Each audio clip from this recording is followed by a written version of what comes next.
Rien n'est plus douloureux que d'être oublié par ceux qui vous considéraient d'autrefois comme un membre de leur famille. Parfois, l'endroit le plus solitaire au monde n'est pas une pièce vide, mais une salle bondée où personne ne croise votre regard. Dans la grande salle de Horviksted, les invités du mariage festoyent et rient autour de longues tables en bois. Mais un siège est isolé des autres. Freya Yosta observe seule la fête, la disgrâce de son oncle pesant sur elle comme un nuage noir. Les autres femmes dansent avec les guerriers et rient avec leurs amis. Personne ne parle à Freya. Personne ne la regarde même. Puis, des pas lourds s'approchent de sa table. Ralph Thundertamer, un homme gigantesque, marqué par les combats et au regard bienveillant, s'arrête à côté de sa chaise. Il se penche vers elle et lui murmure 4 mots qui vont tout changer. Fais comme si tu étais avec moi. Mais que se passe-t-il lorsque le faux semblant commence à devenir réel?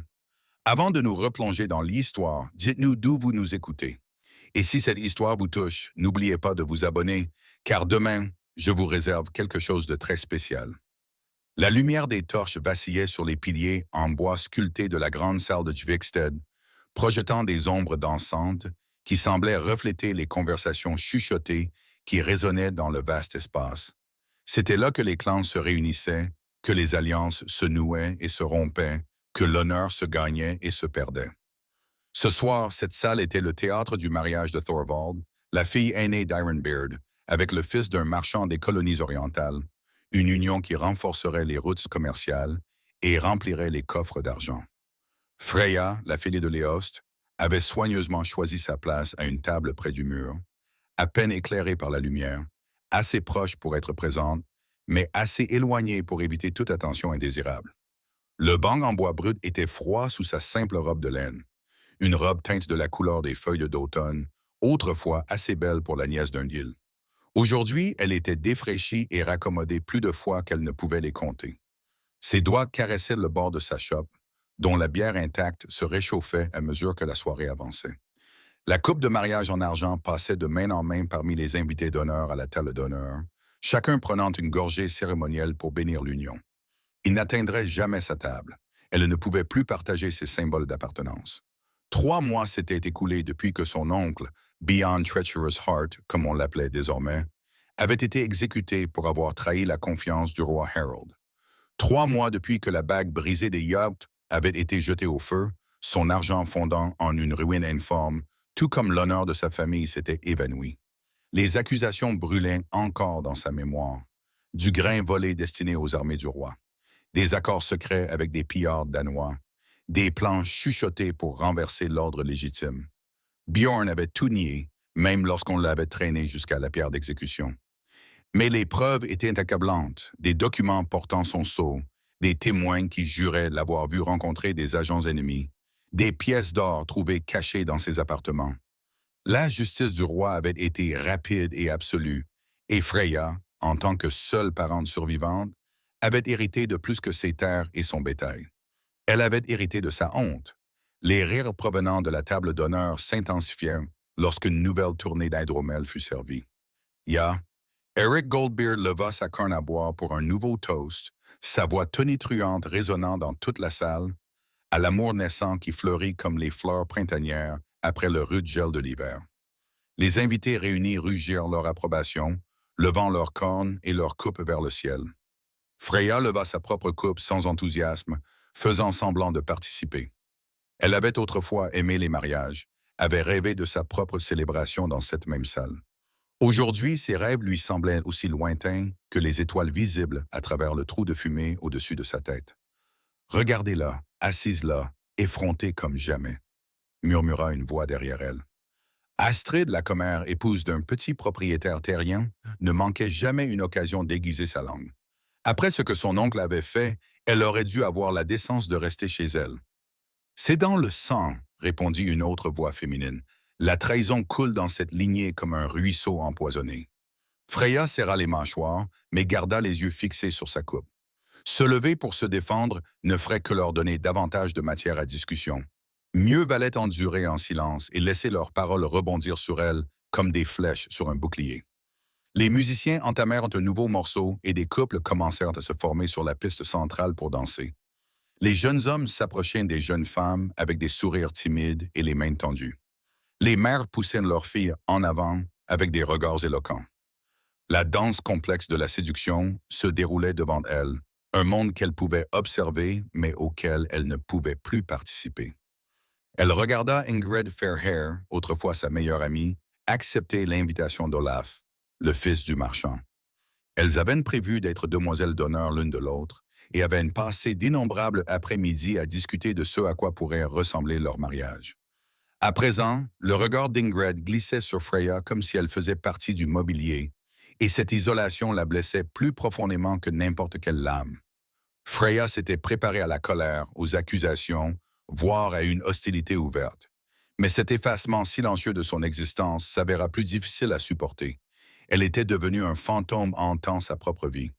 Un mouvement attira son attention, une silhouette s'approchant à travers la foule d'un pas décidé. D'une taille hors du commun, les épaules larges comme un cadre de porte, il portait une cape qui avait connu bien plus de batailles que de célébrations.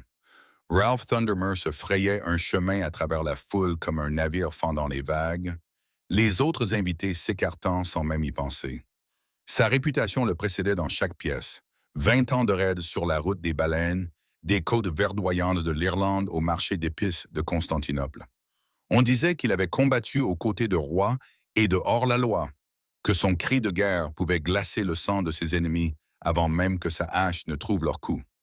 Les cicatrices qui sillonnaient ses mains et ses avant-bras racontaient l'histoire d'une centaine de batailles, chaque marque témoignant de sa survie.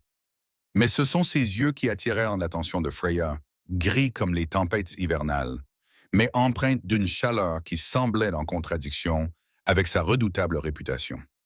Lorsqu'il la regarda, elle se sentit vraiment vue pour la première fois depuis des mois. « Je peux m'asseoir » Sa voix avait la rudesse de quelqu'un qui avait crié des ordres au milieu du cliquetis des armes et du fracas des vagues. Avant qu'elle n'ait pu répondre, il s'était installé sur le banc à côté d'elle, sa présence changeant immédiatement l'atmosphère autour de leur table. Les conversations chuchotées derrière eux cessèrent comme si elles avaient été coupées par une épée. « Tu ne veux pas t'asseoir ici, dit Freya doucement, sans le regarder dans les yeux. Cela ne fera pas du bien à ta réputation. Ma réputation a survécu à pire que de partager un banc avec une belle femme. » Il fit signe à une serveuse qui s'approcha précipitamment, visiblement nerveuse. « Apportez-nous 2 cornes de votre meilleur hydromel, et vite. »« Je ne suis pas belle, » répondit Freya en le regardant enfin directement. « Je suis marqué par la honte. Il y a une différence, n'est-ce pas? » Ralph scruta son visage avec l'intensité d'un guerrier évaluant son adversaire. « Je vois de l'intelligence dans vos yeux, de la force dans votre attitude malgré tout ce qu'ils vous ont fait subir. Pour moi, c'est ça la beauté. » La serveuse revint avec leur hydromel, posa les cornes avec des mains tremblantes avant de s'éloigner précipitamment. Croft leva sa corne pour porter un toast. À ceux qui endurent ce qu'ils ne devraient pas avoir à endurer, Freya hésita, puis leva sa propre corne. L'hydromel était doux comme du miel sur sa langue, réchauffant sa gorge et sa poitrine. Autour d'eux, elle pouvait sentir le poids des regards qui les observaient, le brouhaha des spéculations qui commençaient à monter. « Pourquoi ?» demanda-t-elle simplement. « Pourquoi?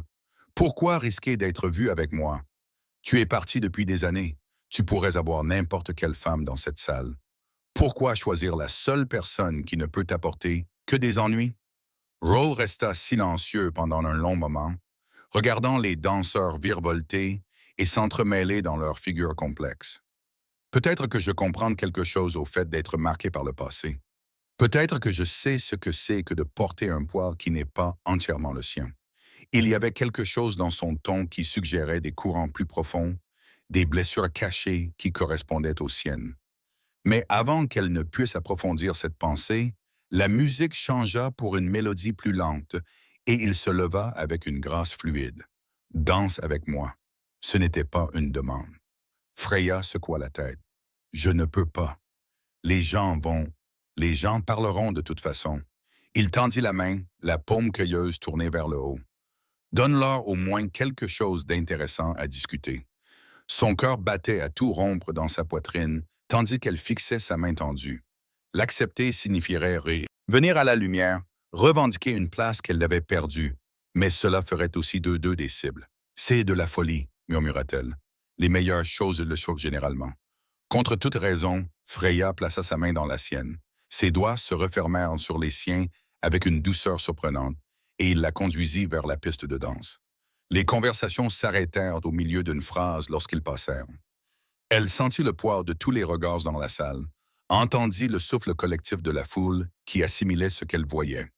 Rollplack posa une main sur sa taille, l'autre tenant toujours la sienne, et soudain, ils se mirent à bouger ensemble au rythme ancestral. Il était étonnamment gracieux pour un homme aussi corpulent, la guidant à travers les pas avec une assurance née de nombreuses célébrations dans des cours étrangères. Respire, murmura-t-il alors qu'il tournait. Tu t'en sors très bien. Tout le monde nous regarde. Laisse-les faire. Certains spectacles méritent d'être regardés. Malgré tout, Freya se surprit à presque sourire. La musique les emportait, et pendant quelques instants précieux, elle se sentit à nouveau elle-même. Non pas la nièce déshonorée d'un traître, mais simplement une femme dansant avec un homme qui la regardait comme si elle comptait. Lorsque la chanson prit fin, Ralph ne la lâcha pas immédiatement. Ils restèrent là, au milieu de la piste, entourés de chuchotements et de regards ébahis, et elle comprit que quelque chose de fondamental avait changé. Reste à savoir si c'était pour le meilleur ou pour le pire. Merci, dit-elle doucement. La soirée ne fait que commencer, répondit-il, et je pense que nous venons seulement de leur donner matière à discussion. Alors qu'ils retournaient à leur table, Freya aperçut la coupe d'argent qui circulait à nouveau parmi les invités de Marc, mais pour la première fois de la soirée, elle ne ressentit pas son absence aussi vivement. Peut-être que l'appartenance pouvait prendre plusieurs formes, et peut-être venait-elle d'en découvrir une nouvelle. La salle était devenue plus calme à mesure que la soirée avançait, même si les murmures spéculatifs sur le partenariat inattendu entre Al et Freya continuaient de résonner comme un grondement lointain. Ils étaient désormais assis ensemble, non plus comme deux étrangers partageant un banc, mais dans une relation bien plus compliquée. Crawford drapa sa cape usée par les combats sur les épaules de Freya lorsque l'air nocturne commença à s'infiltrer à travers les murs de pierre de la salle. La laine épaisse portait encore l'odeur du sel marin et des terres lointaines. La cape faisait office d'armure contre les escaliers. Son poids était à la fois protecteur et possessif, de la laine bleu-gris foncé doublée de fourrure de renard. Elle portait les marques subtiles de ses voyages. Une petite brûlure causée par la torche d'un ennemi. Une déchirure soigneusement raccommodée qui témoignait de situations périlleuses et d'échappées belles. La portée, c'était porter un morceau de son histoire, et Freya se surprit à trouver du réconfort dans son poids familier. « Parlez-moi des marchés orientaux, dit-elle. Néant de remplir le silence avec autre chose que la conscience de la proximité dans laquelle ils étaient assis. J'ai entendu dire que les épices de là-bas peuvent conserver la viande pendant les hivers les plus longs. Les yeux de Ralph s'illuminèrent d'un intérêt sincère. Les marchés de Constantinople ne ressemblent à rien de ce que vous pouvez imaginer. Des rues qui s'étendent sur des kilomètres, remplies de marchands venus de contrées si lointaines que leurs noms ressemblent à des chansons. J'ai vu un jour un homme vendre de la soie si fine qu'elle semblait capturer la lumière de la lune. Vous parlez comme un poète, pas comme un guerrier. Un homme ne peut-il pas être les deux à la fois? Son sourire trahissait une pointe d'espièglerie, même si je dois admettre que la poésie ne rapporte pas autant que le commerce. Leur conversation fut interrompue par des pas qui se rapprochaient. Eric Goldbeard en personne s'approcha de leur table, le visage rouge d'émotion et de quelque chose de moins agréable. Derrière lui suivait Thorstein Lammer, dont la famille avait profité de la redistribution des terres de l'oncle de Freya. Ralph Thundermer. La voix d'Eric trahissait la fausse cordialité d'un homme qui tente de rester courtois tout en assénant un coup. Je ne m'attendais pas à vous voir à notre humble célébration. Je pensais que vous seriez déjà à mi-chemin du Groenland, à la recherche de votre prochaine fortune. Ralph resta assis, mais Freya pouvait sentir la tension monter dans ses muscles, comme un chat prêt à bondir. Eric, je suis heureux de voir que la prospérité te va bien. Tu as pris du ventre depuis mon départ. Le visage de Issa s'ouvrit, mais il se força à rire. Tu as toujours eu la langue bien pendue, n'est-ce pas comment? Je me demande si ton esprit s'étend à ton choix de compagnon. Son regard se posa sur Freya comme un poids physique. Certaines fréquentations ont des conséquences. Et certaines Gales parlent trop après leur troisième corne de moi, répondit Ralph, sa voix descendant à un registre qui fit taire les conversations voisines. Tu devrais peut-être retourner à ta table d'honneur avant de dire quelque chose qui nécessite une réponse.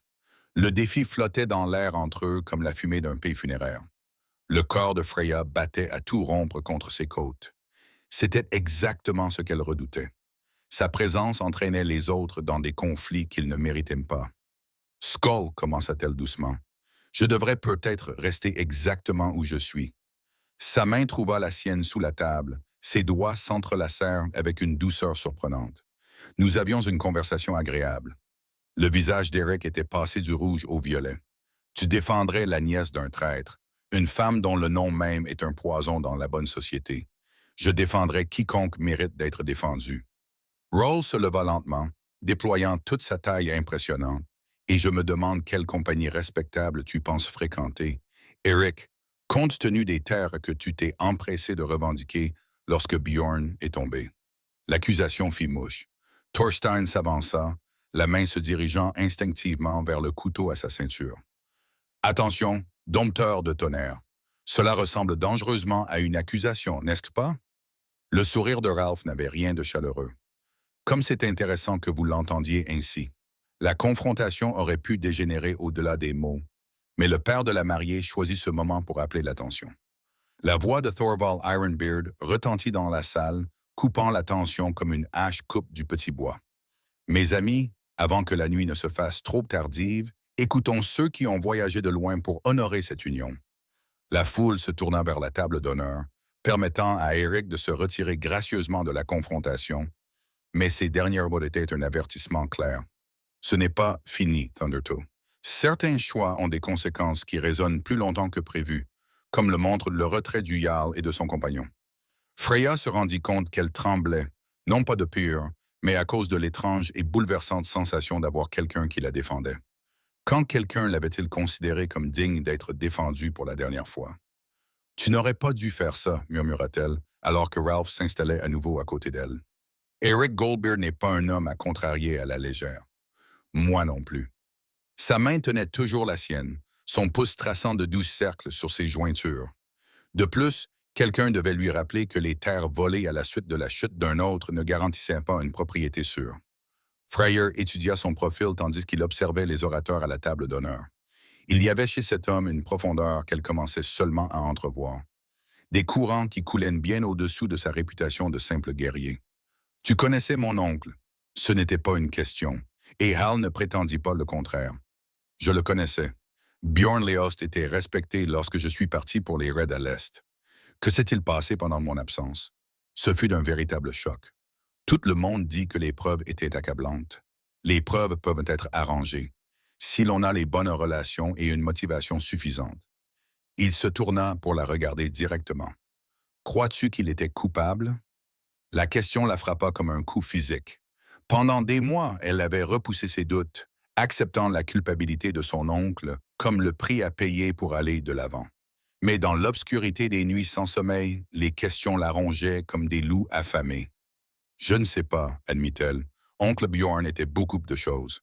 Fier, parfois dur, certainement ambitieux, mais un traître, un homme qui vendait le grain destiné à nourrir les soldats qui défendaient nos terres. » Elle secoua la tête. Cela ne lui avait jamais semblé juste. « Fais confiance à ton intuition, » dit Ralph doucement. L'intuition d'une femme au sujet de sa famille voit souvent des vérités que la logique des hommes ne perçoit pas. Avant qu'elle n'ait pu répondre, le divertissement de la soirée les atteignit. Un skald itinérant s'était levé pour réciter un poème épique sur les héros anciens. Sa voix tissait des récits d'amour et de trahison, d'honneur et de rédemption. Mais Freya se trouva plus intéressée par l'homme à côté d'elle que par les histoires de gloire lointaine. « Pourquoi fais-tu vraiment cela? » demanda-t-elle lorsque le skald fit une pause pour se rafraîchir. « Ceci, quoi que ce soit entre nous. » Ralph resta silencieux si longtemps qu'elle crut qu'il ne répondrait pas.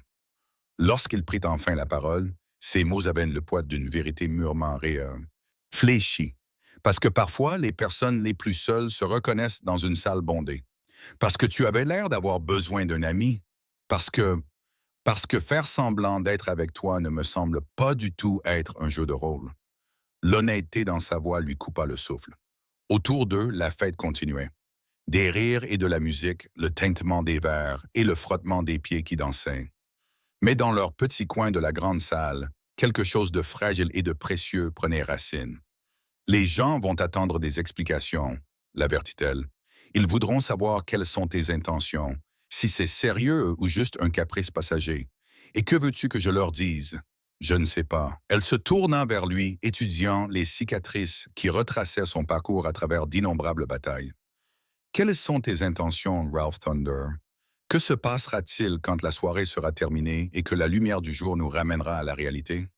Sa main libre se leva pour toucher sa joue, ses doigts rugueux et cailleux, mais infiniment doux. Alors nous verrons si ce que nous prétendons être ce soir a une chance de devenir réel demain. Ce contact lui procura une vague de chaleur, réveillant des sentiments qu'elle avait enfouis sous des mois de chagrin et de honte. À quand remontait la dernière fois où quelqu'un l'avait regardée comme si elle était précieuse? À quand remontait la dernière fois où le contact d'une autre personne lui avait apporté de l'espoir plutôt que de la pitié? C'est dangereux, murmura-t-elle. Les meilleures choses le sont généralement, répéta-t-il. Mais ces mots avaient désormais une signification plus profonde. La question est, es-tu prête à prendre le risque? En plongeant son regard dans ses yeux gris tempête, Freya comprit que la question n'était pas de savoir si elle était prête à risquer son cœur. Cette décision avait été prise dès l'instant où elle avait posé sa main dans la sienne et s'était avancée vers la lumière. La vraie question était de savoir si elle était assez courageuse pour croire que quelqu'un pourrait la choisir, non pas malgré sa honte, mais sans même y prêter attention. Une dernière danse, dit-elle finalement, avant de décider ce que demain nous réserve.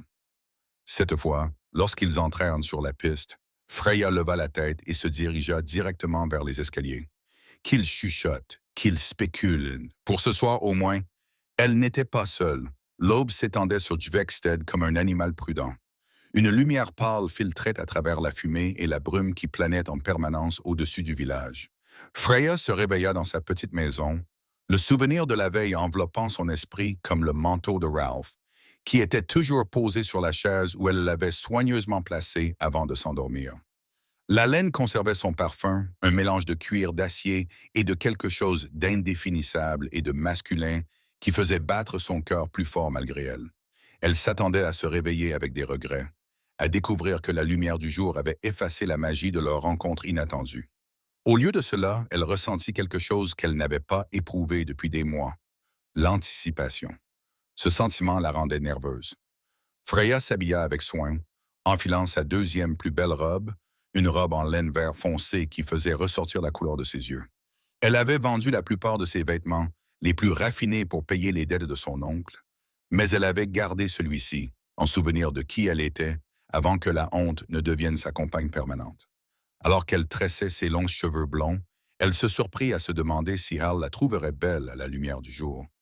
Sans la lumière flatteuse des torches, la chaumière semblait plus petite ce matin-là. Son mobilier simple et ses décorations spartiates soulignaient à quel point elle était tombée de son rang. Alors qu'elle vivait autrefois dans le East Hall avec des domestiques et tout le confort nécessaire, elle se contentait désormais d'une seule pièce, d'un petit jardin et de la charité de voisins qui se souvenaient de la gentillesse de sa famille. Un coup à la porte fit bondir son cœur. Il était certainement trop tôt pour recevoir des visiteurs, à moins que quelqu'un ne vienne lui annoncer une mauvaise nouvelle concernant sa rencontre publique de la veille avec un guerrier connu. Elle ouvrit la porte avec prudence, puis cligna des yeux, surprise. Ralph se tenait sur le seuil, paraissant incroyablement grand dans la lumière du matin. Il avait clairement pris le temps de soigner son apparence. Ses cheveux noirs étaient soigneusement tressés, sa barbe taillée, et il portait une tunique propre sous un gilet en cuir qui témoignait d'un savoir-faire de qualité. Dans ses mains, il tenait quelque chose qui lui coupa le souffle. « Je crois que cela vous appartient, » dit-il en lui tendant sa cape. « Vous n'aviez pas besoin de me la rendre en personne, » parvint-elle à dire, bien que ses doigts picotassent en effleurant les siens lorsqu'elle prit le vêtement. « Peut-être pas, mais je voulais vous demander si vous accepteriez de m'accompagner au marché ce matin. J'ai besoin de provisions et je pense que vous connaissez les meilleurs marchands. » Freya le regarda, confuse et pleine d'espoir. Le marché en plein jour, où tout le monde nous verra ensemble. C'est généralement ainsi que fonctionnent les marchés. Oui, son sourire était empreint d'une douce humeur, à moins que vous ne préfériez mener vos affaires sous le couvert de l'obscurité. Mais hier soir, j'ai cru qu'elle avait du mal à trouver les mots pour exprimer ses suppositions. Je pensais que lorsque la soirée serait terminée, notre arrangement prendrait fin. Alf s'approcha, suffisamment près pour qu'elle doive pencher la tête en arrière afin de croiser son regard. Ce que nous avons partagé hier soir n'était pas un arrangement, Freya. Du moins, pas pour moi. Et pour toi? La franchise de la question la laissa momentanément sans voix. D'après son expérience, les hommes, en particulier les guerriers, préféraient les approches indirectes en matière de cœur. Mais Ralph semblait déterminé à relever tous les défis, y compris celui-ci. Je ne sais pas, admit-elle. Je ne suis plus sûr de savoir faire la différence. Alors découvrons-le ensemble. Il lui offrit son bras avec la même assurance que la veille. Une simple promenade jusqu'au marché. Sans faux-semblant, sans mise en scène pour un public, juste deux personnes apprenant à se connaître à la lumière du jour. Contre son bon sens, Freya se surprit à accepter son bras. La chaleur rassurante de sa présence à ses côtés la réconforta alors qu'il s'enfonçait dans l'air matinal. Jovexted était déjà en pleine effervescence, les marchands installaient leurs étals, les enfants faisaient des courses pour leur mère, les artisans commençaient leur travail quotidien. Les premières personnes qu'ils croisèrent se contentèrent de leur faire un signe de tête poli, mais à mesure qu'ils s'enfonçaient dans le cœur du village, Freya prit conscience de l'effet d'entraînement que leur présence provoquait. Les conversations s'interrompaient au milieu d'une phrase. Les femmes levèrent les yeux de leur métier à tisser avec un vif intérêt. Les hommes interrompirent leur travail pour les regarder passer. « Ils nous regardent », murmura-t-elle. « Laisse-les faire.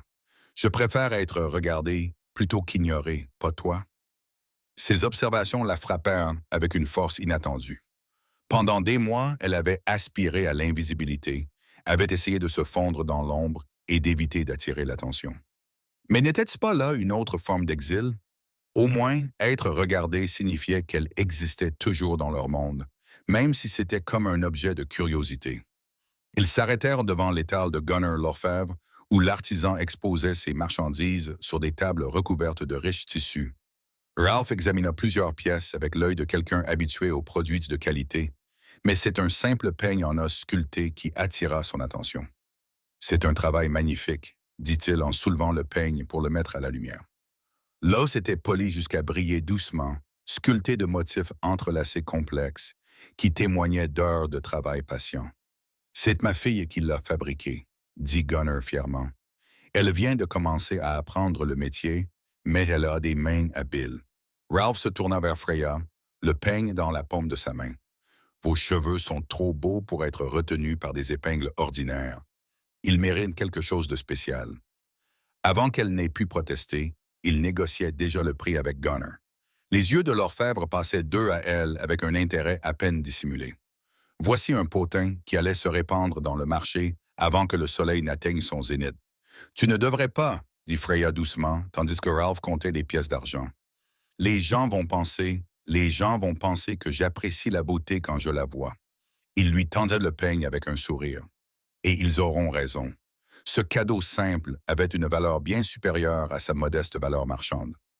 À quand remontait la dernière fois où quelqu'un lui avait offert quelque chose de beau simplement parce qu'il en avait envie?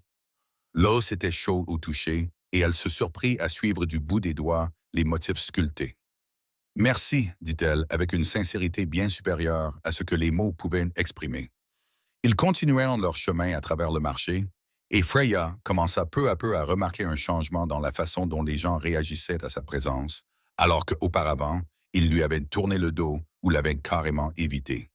Désormais, elle était invitée à participer aux conversations, on lui demandait son avis sur les produits, on la traitait avec un respect qu'elle avait et presque oublié. Ce n'était pas que la présence de Hal effaçait d'une manière ou d'une autre la disgrâce de sa famille, mais l'attention évidente qu'il lui portait semblait donner aux autres la permission de se souvenir de sa valeur. Comme une pierre jetée dans une eau calme, son acceptation créait des ondulations qui touchaient chaque interaction. « C'est étrange, dit-elle alors qu'il s'arrêtait devant l'étal d'un marchand d'épices. Je me sens à nouveau moi-même, comme la personne que j'étais avant que tout ne change. »« Peut-être, » répondit Ralph d'un air pensif. « Tu découvres que la personne que tu étais n'est jamais vraiment partie. Elle attendait simplement le bon moment pour réapparaître. » La marchande d'épices, une femme âgée nommée Thor, leva les yeux de ses précieux fils de safran qu'elle était en train de mesurer. « Frayeur, ma chère, je suis heureuse de voir que tu vas bien. Ce verre met tes yeux en valeur. La gentillesse désinvolte dans sa voix faillit faire monter les larmes aux yeux de Freya. Tora avait été l'une des premières à se détourner d'elle après la disgrâce de son oncle, mais maintenant, elle parlait comme si le temps n'avait pas passé, comme si la honte n'avait jamais creusé un fossé entre elles. Alors qu'elle quittait le marché, les bras chargés d'achats et le cœur plus léger qu'il ne l'avait été depuis des mois. Freya comprit que quelque chose de fondamental avait changé. Reste à voir si ce changement durera au-delà de l'intérêt de Rolf, mais pour l'instant, elle se contentait de marcher à ses côtés et de se rappeler ce que cela faisait d'avoir à nouveau un sentiment d'appartenance. 3 jours s'étaient écoulés depuis leur visite au marché, et ce qui avait commencé comme une expérience d'une matinée s'était tranquillement transformé en quelque chose qui ressemblait à une routine. Rolf se présentait chaque jour à sa porte avec une excuse. Il avait besoin d'aide pour trouver le meilleur maroquinier.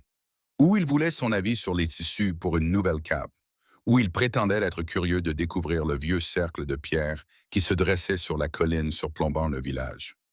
Ce matin-là, ils étaient assis parmi ces pierres anciennes, partageant du pain et du fromage, tandis que le soleil d'automne peignait la vallée en dessous de nuances dorées et cramoisies.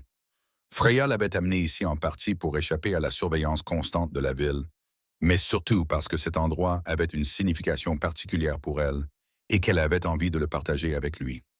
Ma grand-mère m'amenait ici quand j'étais petite, dit-elle en passant ses doigts sur la surface usée de la plus grande pierre. Des symboles sculptés recouvraient sa surface, tellement érodés par des siècles de vent et de pluie que leur signification n'était plus connue que des érudits les plus savants. Elle expliqua que ces runes racontaient l'histoire des premiers colons et comment ils avaient choisi cet endroit pour s'y installer. Fro examina les inscriptions avec un intérêt sincère. « Tu sais les lire ?» demanda-t-il. Freya traça un symbole du bout du doigt.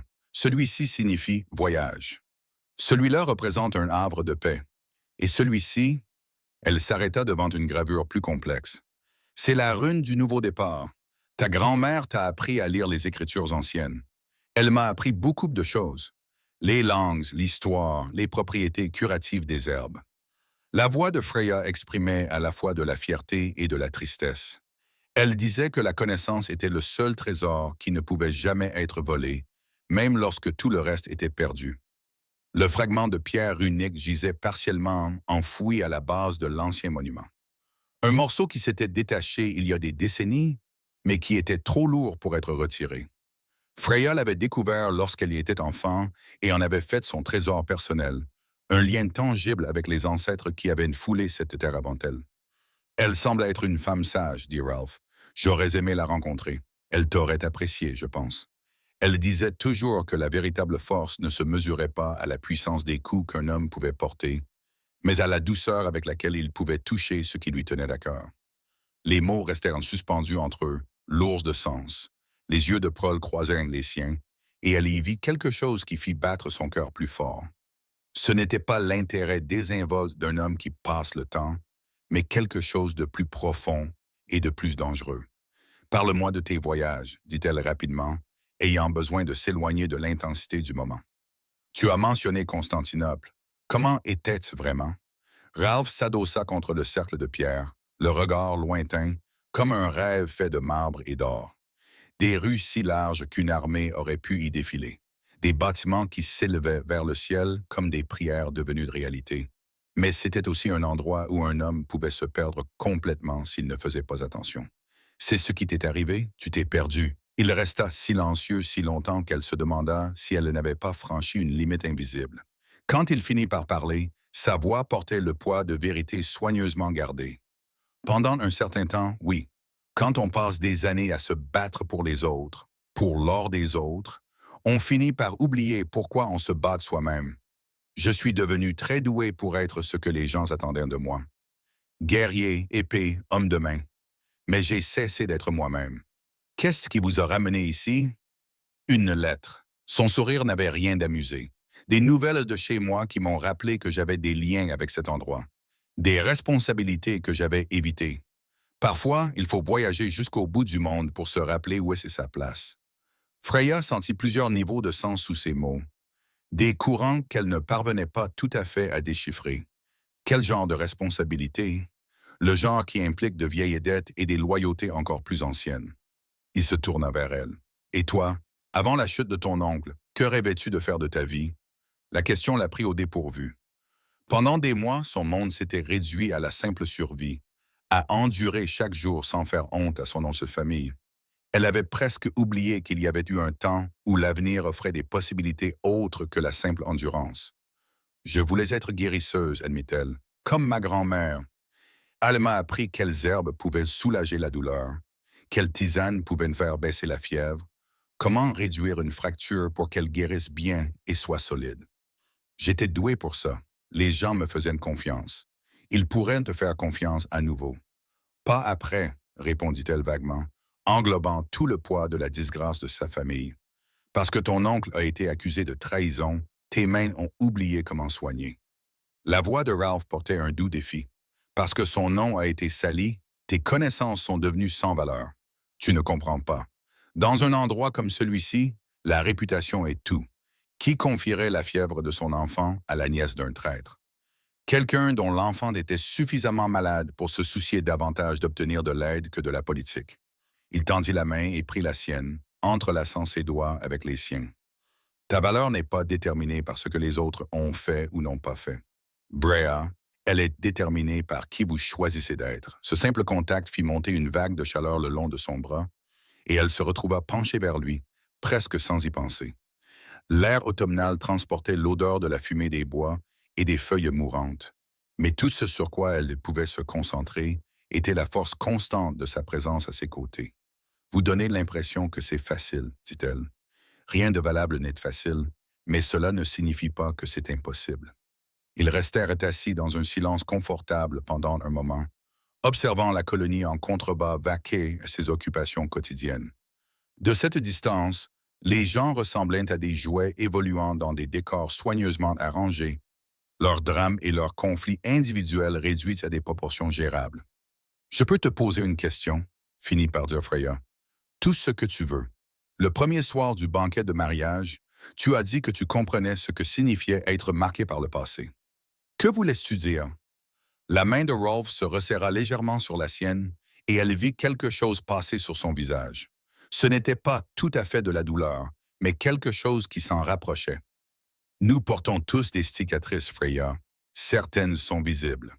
Comme celle-ci, dit-il en montrant les marques sur son bras armé. D'autres sont plus difficiles à voir, mais tout aussi profondes. Le tout est d'apprendre à vivre avec elles sans les laisser définir tout ce que tu deviens.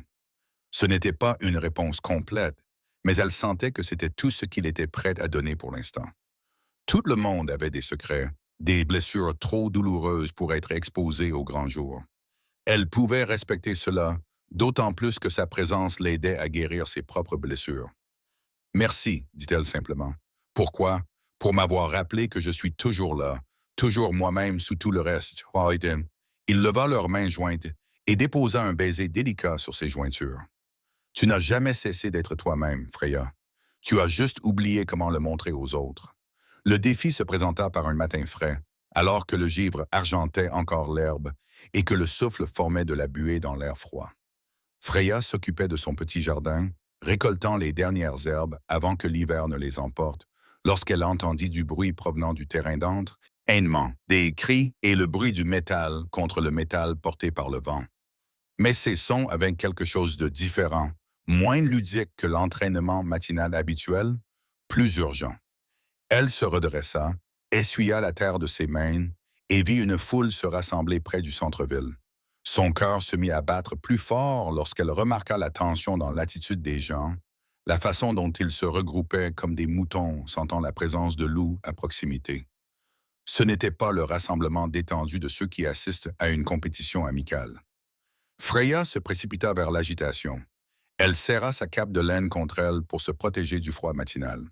En s'approchant, elle distingua des voix individuelles qui s'élevaient avec colère, et son sang se glaça lorsqu'elle reconnut l'une d'entre elles.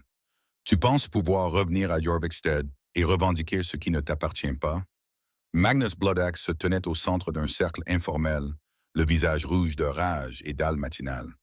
Cet homme était un guerrier vétéran dont les meilleures années étaient derrière lui, mais dont la fierté n'avait fait que s'accentuer avec l'âge. Certains d'entre nous se souviennent de ce que signifie la loyauté. Face à lui, avec un calme mortel, se tenait Ralph, complètement détendu malgré l'agressivité manifeste qui émanait de son adversaire. Ses mains pendaient mollement le long de son corps, mais Freya pouvait voir dans sa posture une attitude prête à bondir, celle d'un prédateur laissant sa proie s'épuiser avant de frapper. Et que crois-tu exactement que j'essaie de revendiquer, Magnus? La voix de Ralph avait le ton patient de quelqu'un s'adressant à un enfant qui fait un caprice. Ne te moque pas de moi. Magnus cracha, gesticulant sauvagement de son bras musclé. Tout le monde sait pourquoi tu es revenu. Tout le monde voit comment tu te pavanes avec la nièce de ce traître en agissant comme si tu étais le propriétaire des lieux. Ces mots frappèrent Freya comme des coups physiques. Donc, c'était à cause d'elle. Sa présence avait finalement entraîné Hal dans le genre de conflit qu'elle avait redouté depuis le début. Elle se fraya un chemin à travers la foule, désespérée de les atteindre avant que la violence n'éclate. Tu penses que t'associer à une personne abîmée fait de toi une sorte de héros? Continua Magnus, sa voix devenant plus forte alors qu'il jouait devant son public. Ou peut-être que tu aimes simplement les femmes déjà brisées, plus faciles à contrôler. L'insulte flottait dans l'air comme une odeur de sang, et Freya vit quelque chose de dangereux passer sur le visage de Ralph. Son immobilité devint absolue, le genre de silence terrifiant qui précède les tempêtes. Tu as quelque chose à dire sur mon choix de compagnon. Chaque mot tombait comme une lame sur la pierre. Je dis qu'on reconnaît un homme à la compagnie qu'il fréquente. Magnus tira son épée d'entraînement, dont l'acier émoussé reflétait la lumière du matin. Et je dis que certaines fréquentations ne conviennent pas à des gens honnêtes. Alors peut-être, dit Ralph avec une douceur mortelle, vous devriez choisir vos mots avec plus de soin. Freya se fraya un chemin à travers la première rangée de spectateurs au moment où Magnus levait son épée. Arrêtez, cria-t-elle, sa voix tranchant la tension. Je vous en prie, vous deux, cela n'a pas lieu d'être. Magnus tourna son regard méprisant vers elle. Ah, madame en personne, vous êtes venue voir votre protecteur défendre votre honneur, en supposant qu'il vous en reste à défendre? Le rire cruel qui suivit ces paroles la blessa plus profondément que n'importe quel coup physique. Freya sentit ses joues brûler d'humiliation. Mais avant qu'elle n'ait pu battre en retraite, Ralph s'interposa entre eux comme une montagne se dressant entre eux. Vous semblez avoir oublié vos manières. Magnus, sa main se posa sur le pommeau de son épée bien réelle et très tranchante des poignets. Je devrais peut-être vous les rappeler. Vous pensez que votre réputation m'effraie? Magnus ricana. Mais sa voix était moins assurée qu'auparavant. J'ai tué des hommes avant même que vous ne soyez nés, et j'ai tué plus d'hommes que vous n'en avez côtoyés autour d'une chope de bière. Le ton neutre de Ralph rendait la menace encore plus effrayante. Mais si vous insistez pour tester lequel d'entre nous se souvient le mieux des leçons, je me ferai un plaisir de vous rendre service. La foule se tut, sentant qu'elle assistait à quelque chose de bien plus grave qu'un simple désaccord. Freya pouvait sentir le poids de dizaines de regards posés sur elle, pouvait pratiquement entendre les rouages tourner alors que les gens calculaient les implications sociales de ce qui se déroulait. Puis, tranchant la tension comme un corps de guerre, une voix retentit qui fit se figer tout le monde. Que signifie ce remue-ménage? Oui. Eric Goldbeard s'approcha d'un pas mesuré, flanqué de ses propres guerriers. Son expression reflétait la neutralité prudente d'un chef qui savait que la façon dont il gérerait ce moment aurait des répercussions sur la communauté pendant des mois. Magnus se redressa immédiatement, baissant son épée. Monseigneur, j'exprimais simplement mon inquiétude concernant certaines influences qui sont revenues dans notre communauté. Le regard d'Eric passa de Magnus à Hal, puis à Freya, calculant rapidement les influences. Cet homme, Magnus pointa son épée vers Hal, pense pouvoir revenir après des années d'absence et revendiquer immédiatement une place parmi nous. Pire encore, il affiche ouvertement son association avec ceux qui ont couvert notre ville de honte. Un murmure parcourut la foule à cette déclaration audacieuse. Freya sentit son estomac se nouer de nausées. Magnus forçait Eric à prendre publiquement parti pour soutenir ou condamner sa présence. Vraiment? La voix d'Eric ne trahissait en rien ses pensées. Et qu'est-ce qui vous fait croire que Ralph Thundermer a besoin de la permission de quelqu'un pour être ici?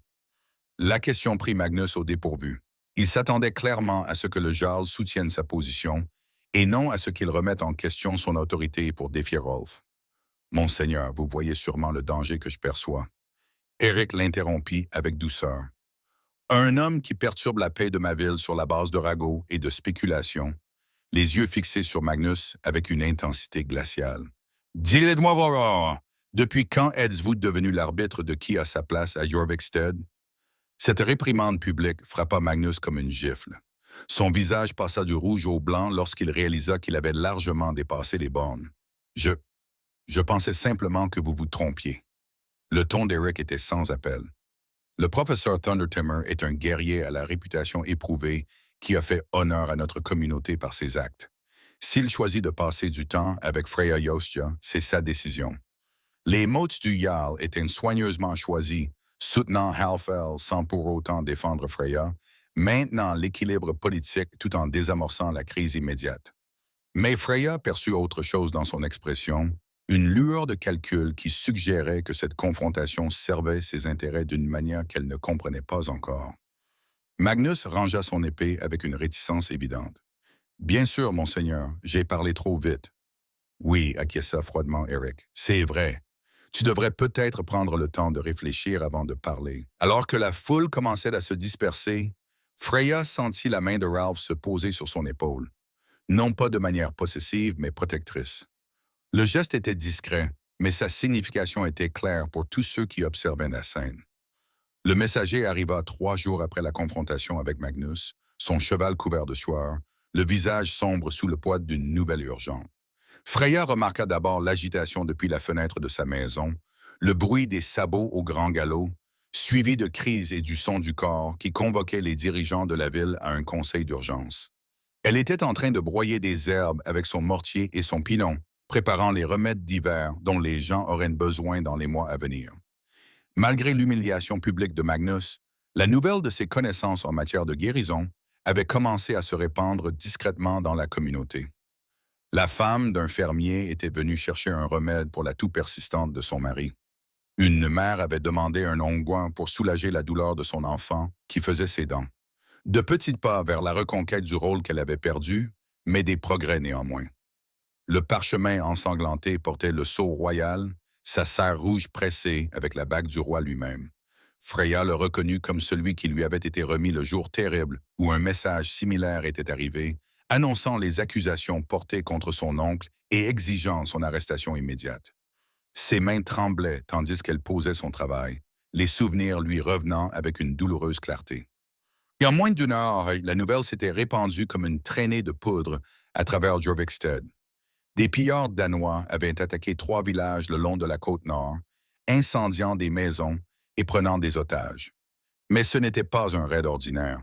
Les attaques montraient des signes de connaissance interne de quelqu'un qui savait exactement où les réserves de céréales étaient cachées, quelles maisons contenaient les biens les plus précieux.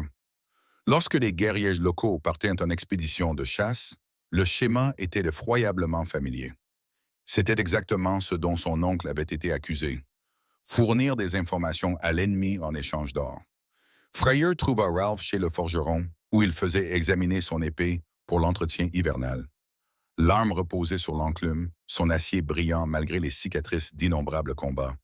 Mais c'est son expression qui attira son attention, lorsque prudent de quelqu'un qui digère des informations désagréables. Tu as entendu la nouvelle, dit-elle. Ce n'était pas une question. Les nouvelles vont vite dans une petite ville.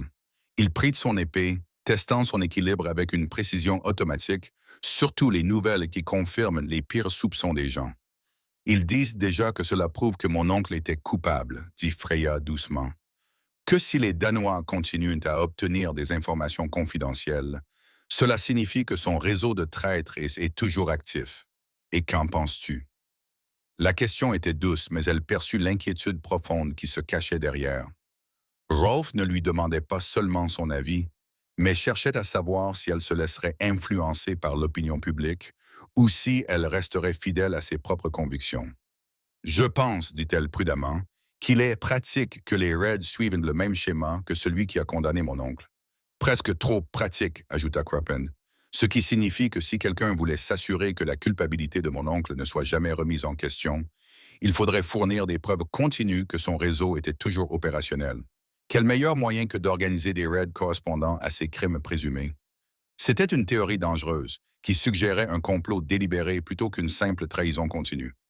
Mais à mesure que Freya prononçait ces mots à voix haute, il lui semblait de plus en plus juste. Le timing, les méthodes, la confirmation commode des soupçons existants, tout semblait orchestré. C'est une accusation grave, dit Ralph doucement. Ce n'est pas une accusation, c'est un soupçon, mais qui est plus logique que de croire que mon oncle a mis en place un réseau d'espionnage si étendu qu'il continue de fonctionner plusieurs mois après sa mort. Ils furent interrompus par des bruits de pas. Eric apparut dans l'embrasure de la porte de la forge. Son expression était soigneusement neutre, mais ses yeux étaient alertes et déterminés. « Frolf, j'espérais te trouver ici. » Son regard se posa sur Freya, une reconnaissance sans chaleur. Le messager du roi n'apportait pas seulement des nouvelles des raids. Il y a d'autres sujets préoccupants qui doivent être discutés. Le ton soigneusement formel annonçait une affaire sérieuse. Freya commença à s'éloigner, reconnaissant les signes d'une conversation qu'elle n'était pas censée entendre. Mais les mots suivants d'Eric la figèrent sur place. « En fait, cela te concerne également, Freya. Tu devrais peut-être l'entendre directement plutôt que par des ragots et des spéculations. » Son estomac se noua d'une angoisse familière. Rien de bon ne ressortait jamais des discussions officielles du Wyrm. Eric s'approcha, baissant la voix, malgré l'intimité relative de la forge. Le messager a annoncé que le roi envoyait des enquêteurs pour examiner les récents raids, mais leur mission va au-delà d'une simple enquête. Ils ont reçu l'ordre d'examiner tous les liens restants avec le réseau de Bjorn Lost. « Qu'est-ce que cela signifie ?» demanda Rehia, même si elle pensait déjà le savoir. « Cela signifie qu'ils interrogeront toute personne susceptible d'avoir été en contact avec les activités de votre oncle. Les membres de la famille, les proches collaborateurs, toute personne susceptible de connaître le fonctionnement de son système. » Les implications étaient lourdes. En tant que seule parente survivante de Bjorn, Freya serait leur principale cible pour les interrogatoires. Et compte tenu de sa récente association publique avec Ralph, il pourrait bien supposer qu'il était également impliqué, lorsque la voix de Ralph se fit mortellement calme au cours des 2 semaines suivantes. Peut-être même plus tôt. Eric resta soigneusement neutre. « Je pensais que vous deviez tous les deux être au courant afin de pouvoir vous préparer en conséquence. »« Vous préparez comment ?» demanda Rehia. « Cela dépend si vous avez quelque chose à cacher, » répondit Eric. « Si votre oncle était vraiment coupable de trahison et si vous n'étiez pas au courant de ses activités, vous n'avez rien à craindre d'une enquête honnête, mais son ton suggérait qu'il savait que la situation était plus compliquée qu'une simple question d'innocence ou de culpabilité.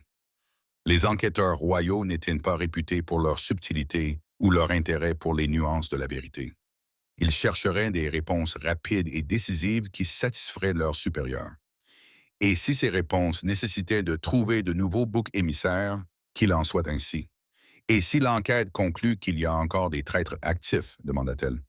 Alors la justice sera rapide et définitive, répondit Eric d'un ton sinistre. Le roi ne peut pas se permettre d'apparaître faible face à une trahison continue. Il exigera que des exemples soient donnés. Après leur départ, Freya et Rolf restèrent debout dans un silence pesant. Le forgeron s'était retiré au fond de son atelier, leur laissant de l'intimité tout en faisant semblant de travailler. « Je devrais partir, » dit finalement Freya, « disparaître avant leur arrivée. Ce serait plus sûr pour tout le monde. Fuir ne ferait que confirmer leurs soupçons, » fit remarquer Ralph. « Et où irais-tu? Comment survivrais-tu? J'ai survécu avant que tu ne subisses tout cela. Il y a une différence. » Sa main trouva la sienne, ses doigts s'entremêlèrent avec une chaleur familière. « De plus, je n'ai pas l'intention de te laisser affronter cela seul. Ralph, tu ne comprends pas. S'il te relie à moi, s'il décide que tu fais partie d'un complot, alors nous nous occuperons de cela quand cela arrivera. » Sa voix exprimait une certitude absolue. « Je ne t'abandonnerai pas maintenant. » Cette simple déclaration aurait dû la réconforter. Mais au contraire, elle la remplit d'une peur différente. Elle était en train de tomber amoureuse de cet homme, elle était probablement déjà tombée amoureuse. Et maintenant, sa présence dans sa vie risquait de le détruire, tout comme elle avait détruit tout ce qui lui tenait à cœur. Mais lorsqu'elle plongea son regard dans ses yeux gris tempête, elle ne vit aucune hésitation, aucun doute. Quoi qu'il arrive, il avait l'intention d'y faire face avec elle. La question était de savoir si leur lien grandissant survivrait à la tempête qui approchait, ou s'ils seraient déchirés par des forces indépendantes de leur volonté. La vérité lui apparut à l'heure la plus sombre avant l'aube. Lorsque le sommeil eut enfin emporté son esprit agité, et que ses rêves lui transmirent des messages que la logique diurne aurait rejetés. Freya se réveilla en haletant, le cœur battant à toute rompre dans sa poitrine, tandis que des fragments de son rêve s'accrochaient à sa conscience comme des toiles d'araignée. Elle se tenait dans le hall de son oncle, tel qu'il était avant sa chute. De riches tapisseries ornaient les murs, l'argent brillait sur les tables, et il y régnait une atmosphère chaleureuse de prospérité et de sécurité. Mais dans le rêve, les ombres bougeaient de manière étrange, et des voix murmuraient des secrets dans des coins où personne ne se trouvait. Et là, sur la table où son oncle menait ses affaires, se trouvait un document portant un sceau qu'elle reconnaissait sans pouvoir le situer. Le décret royal se trouvait désormais sur sa table, récupéré dans la cachette où elle avait conservé les quelques possessions restantes de son oncle. Le parchemin officiel qui énumérait ses crimes dans un langage juridique précis, portant le sceau du roi et signé par les enquêteurs royaux. Elle l'avait lu des dizaines de fois, se torturant avec le poids des preuves contre l'honneur de sa famille. Mais maintenant, dans la pâle lumière du petit matin, elle voyait ce que ses yeux affligés avaient manqué auparavant. Le sceau était parfait, trop parfait.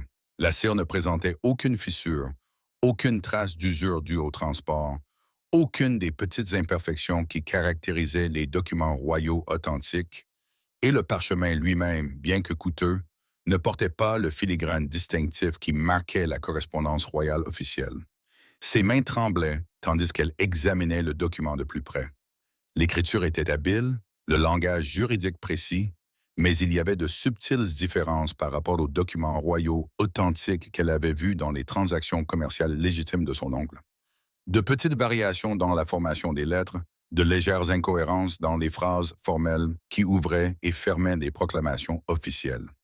Ce document était un faux, extrêmement habile, mais un faux néanmoins. Les implications la frappèrent comme une vague glaciale. Si le décret royal était faux, alors le procès de son oncle avait été basé sur des preuves fabriquées. Quelqu'un avait orchestré sa chute avec un soin méticuleux, créant des documents suffisamment convaincants pour tromper même les représentants du roi. Mais qui avait les compétences nécessaires pour falsifier des documents royaux? Qui avait accès aux sceaux officiels et au parchemin royal? Et surtout, qui avait le pouvoir de s'assurer que personne ne remette en question les preuves de trop près? La réponse lui apparut avec une clarté écœurante, et elle dut s'agripper au bord de la table pour se stabiliser. Seule une personne ayant une connaissance intime des procédures royales pouvait avoir créé des faux aussi convaincants. Seule une personne ayant accès au plus haut niveau du gouvernement pouvait avoir assuré le bon déroulement de l'enquête. Sans examen approfondi, seule une personne en qui le roi avait entièrement confiance aurait pu trahir cette confiance de manière aussi flagrante. L'esprit de Freya réfléchissait à toute vitesse aux implications. Les récentes incursions danoises suivant les méthodes supposées de son oncle n'étaient pas une preuve de sa culpabilité. Elles étaient la continuation du même complot qui l'avait détruit. Quelqu'un continuait à fournir du ferraille, des informations aux ennemis, continuait à tirer profit de la trahison et utilisait la disgrâce de son oncle comme couverture pour sa trahison continue. Elle devait informer Ralph de cette découverte et déterminer ce qu'elle signifiait, comment il pouvait l'utiliser, et s'il était même prudent de détenir une telle information. Mais alors qu'elle tendait la main vers sa cape, un bruit à l'extérieur la fit se figer. Des bruits de pas, plusieurs paires marchant au rythme délibéré d'hommes armés, essayant de rester silencieux. À travers sa petite fenêtre, elle pouvait voir des torches se déplacer dans l'obscurité précédant l'aube. Convergeant vers sa chaumière avec une intention délibérée, les enquêteurs royaux étaient arrivés tôt, et la panique la saisit lorsqu'elle réalisa le piège dans lequel elle était tombée. Elle se tenait là, avec la preuve de la falsification de documents royaux entre les mains, sur le point d'être interrogée par des hommes qui faisaient peut-être eux-mêmes partie du complot. S'ils trouvaient le décret falsifié, s'ils réalisaient qu'elle avait découvert la vérité, elle ne vivrait jamais assez longtemps pour partager ce qu'elle avait appris. Les pas s'arrêtèrent devant sa porte. Un poing lourd frappa le bois avec une autorité indéniable. « Ouvrez au nom du roi Harold. » L'esprit de Freya tournait à toute vitesse. Elle ne pouvait pas détruire le document. C'était la seule preuve de l'innocence de son oncle, mais elle ne pouvait pas non plus les laisser le trouver. En désespoir de cause, elle enroula le parchemin et le glissa dans son corsage, le sceau officiel pressant froidement contre sa peau. « J'arrive. » cria-t-elle en enroulant sa cape autour de ses épaules et en s'efforçant de composer son visage. Lorsqu'elle ouvrit la porte, 3 hommes se tenaient sur le seuil. 2 soldats en livrée royale et un troisième homme dont les robes coûteuses et les yeux calculateurs le désignaient comme l'enquêteur en chef. Freya Lostier, dirent les hommes en robe sans préambule.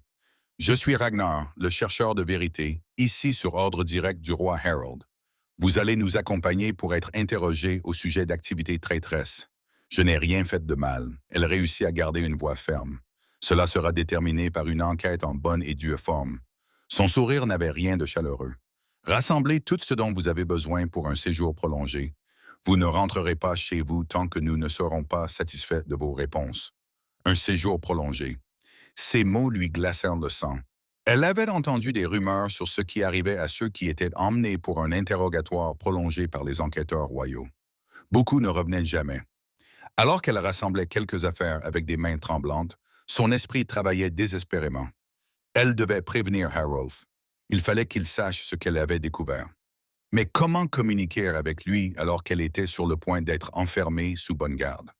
La réponse lui vint alors qu'il l'escortait dans les rues tranquilles du village. Elle aperçut une silhouette familière dans l'ombre près de la forge du forgeron, Roll observant leur cortège avec une rage soigneusement maîtrisée. Leurs regards se croisèrent un instant, et elle fit un geste subtil vers sa poitrine, espérant qu'il comprendrait qu'elle portait quelque chose d'important. Le message sembla lui parvenir, car il acquiesça d'un signe de tête presque imperceptible avant de se fondre à nouveau dans l'ombre. Ils l'emmenèrent dans un bâtiment fortement gardé près du centre de la ville, une structure en pierre qui avait été rapidement transformée en prison et centre d'interrogatoire de fortune. Les murs étaient épais, les fenêtres grillagées et la porte sécurisée par des verrous en fer qui témoignaient d'une préparation sérieuse. « Mettez-vous à l'aise », dit Ragnar en l'enfermant dans une petite cellule sans fenêtre. « Nous commencerons notre discussion dès le lever du soleil, lorsque mon esprit sera frais et dispo pour un travail aussi important. » La menace dans son ton était indéniable. Ce ne serait pas un interrogatoire en douceur, mais un interrogatoire destiné à obtenir les réponses qu'il voulait entendre.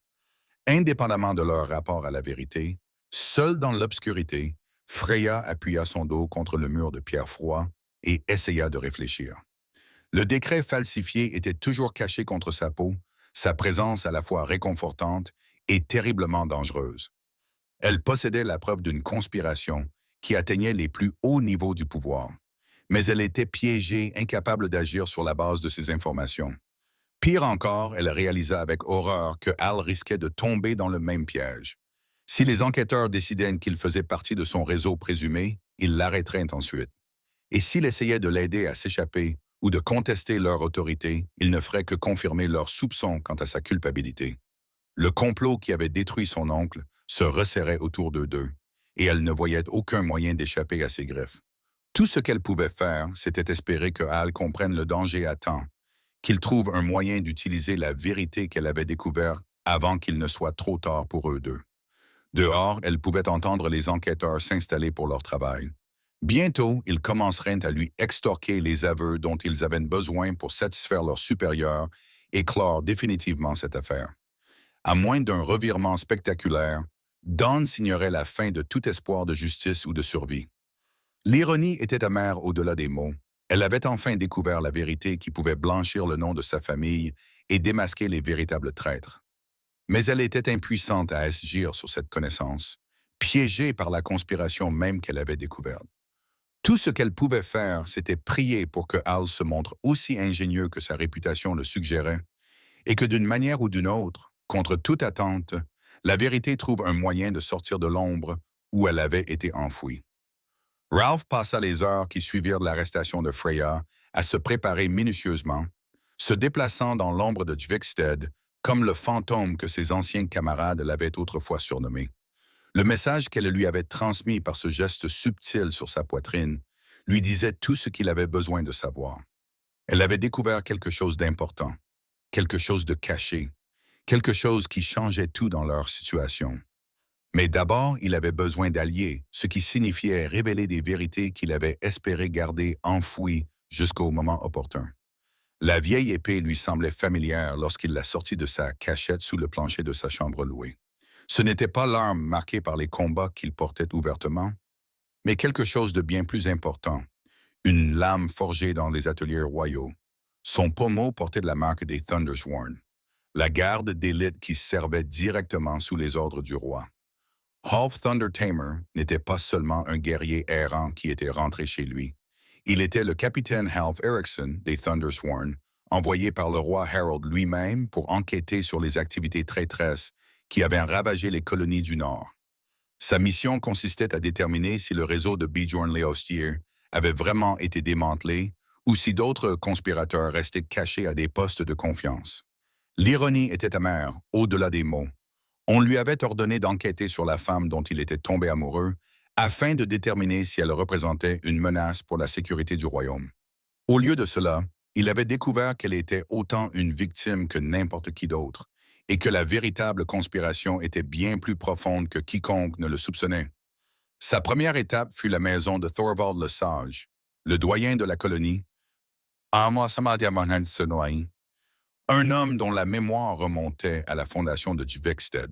Si quelqu'un connaissait la vérité sur les anciennes loyautés et les liens cachés, c'était bien lui. Le vieil homme l'accueillit sans surprise, comme s'il s'attendait à cette visite. Ses yeux, toujours vifs malgré son âge, examinèrent l'épée royale avec une reconnaissance éclairée. Alors, dit Thorvald doucement, le roi a enfin envoyé quelqu'un qui sait voir au-delà des apparences.